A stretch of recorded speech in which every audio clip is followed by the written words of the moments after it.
Doctor Sumi, সাধারণ সম্পাদক আমির হোসেন আলী, উপদেষ্টা নারী কমিটি সুলতানা বেগম, মৌসুমী সরকার, সেলিনা হোসেন, সুইটি, কুলসুম আক্তার, মালা, স্বপ্না আক্তার, বিউটি আক্তার এবং ইতি আক্তার সহ সংগঠনের সকল নেতৃবৃন্দ ভাষাশহীদদের প্রতি শ্রদ্ধাঞ্জলি নিবেদন করে।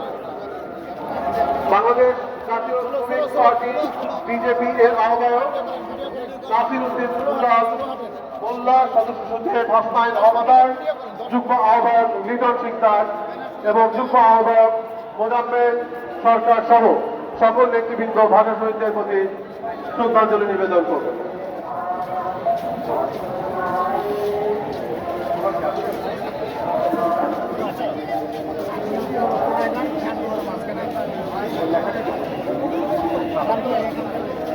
রূপালী ব্যাংক পিএলসি এর ব্যবস্থাপনা পরিচালক জনাব কাজী মোহাম্মদ ওয়াহিদুল ইসলামের নেতৃত্বে ভাষা শহীদদের প্রতি শ্রদ্ধাঞ্জলি নিবেদন করবেন।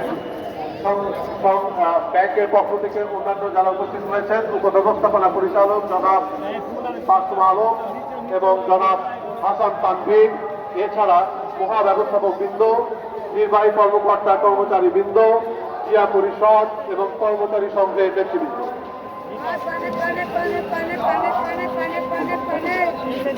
রূপালী ব্যাংক পিএলসি এর ব্যবস্থাপনা পরিচালক জনাব কাজী মোহাম্মদ ওয়াহিদুল ইসলাম এর নেতৃত্বে সকল সদস্যবৃন্দ ভাষা শহীদদের প্রতি শ্রদ্ধাঞ্জলি নিবেদন করবে।